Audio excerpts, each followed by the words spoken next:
இந்த வசன வெளிப்பாடு வரும்போது என்ன நடக்குது? முதல்ல நம்ம கவனிச்சோம், ஜீவனை கொண்டு வரும், நிலைத்திருக்கும். இரண்டாவது நிலைத்திருக்கும். மூன்றாவது நமக்குள் கிரியை செய்யும். சொல்லுங்க, எனக்குள் கிரியை செய்யும்.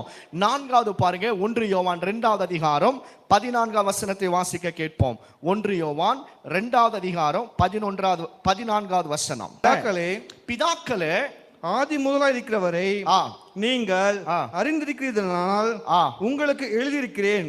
வாலிபரே நீங்கள் பலவான்களா இருக்கிறதுனாலும் தேவ வசனம் உங்களில் நிலைத்திருக்கிறதுனாலும்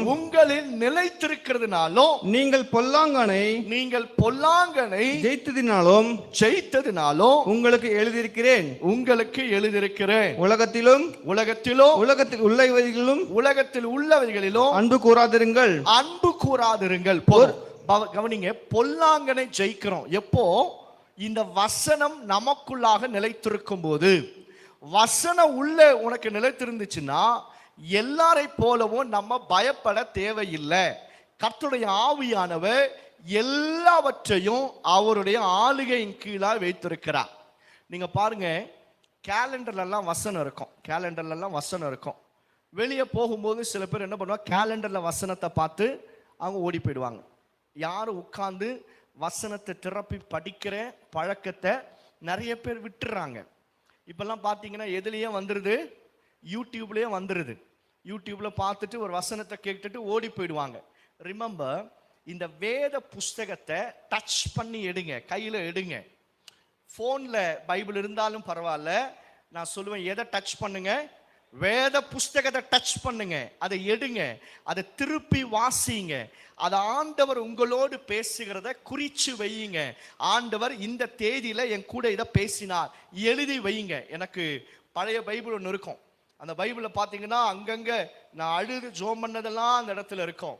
அந்த இடத்துல ஆண்டவர் என் கூட தீர்க்க தரிசனமா பேசின வார்த்தைகள் எல்லாம் இருக்கும்.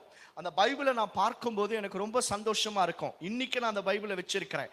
ஏன் இதை நான் சொல்றேன்னா, நல்ல கவனிங்க, வசனம் நிலைத்திருக்கும் போதுதான் சாத்தானை ஜெயிக்க முடியும். உங்களால சாத்தானை ஜெயிக்க முடியல அப்படின்னா ரிமெம்பர், நமக்குள் வசனம் இல்லை என்று சொல்லி அர்த்தம். சர்வாயுத வர்க்கத்துல 2 ஆயுதங்களை எடுத்துதான் சண்டை போடணும். ஒன்று வேத வசனம், 2வது விசுவாசம் என்கிற கேடகம். வேத வசனம், இன்றைக்கு உங்களுடைய ஆத்துமாவில் ஆண்டவர் என்ன வசனத்தை கொடுத்திருக்கிறார், அதை நீங்க என்ன தியானிச்சீங்க என்கிறது ரொம்ப ரொம்ப முக்கியம். ஏன் பாஸ்டர் முக்கியம் அப்படின்னு கேட்டீங்கன்னா, இந்த வசனத்தை வச்சுதான் நான் யாரை ஜெயிக்க முடியும்? சத்ருவை ஜெயிக்க முடியும். இந்த வசனத்தை வச்சுதான் பிசாசை ஜெயிக்க முடியும். அப்படி இல்லை அப்படின்னா நாம் தோற்று போய் விடுவோம். எம்டி கப், வெறுமையான பாத்திரம்னா யாரு? வசனம் இல்லாதவன் தான் வெறுமையான பாத்திரம். வசனம் இல்லை அப்படின்னா அபிஷேகம் வராது.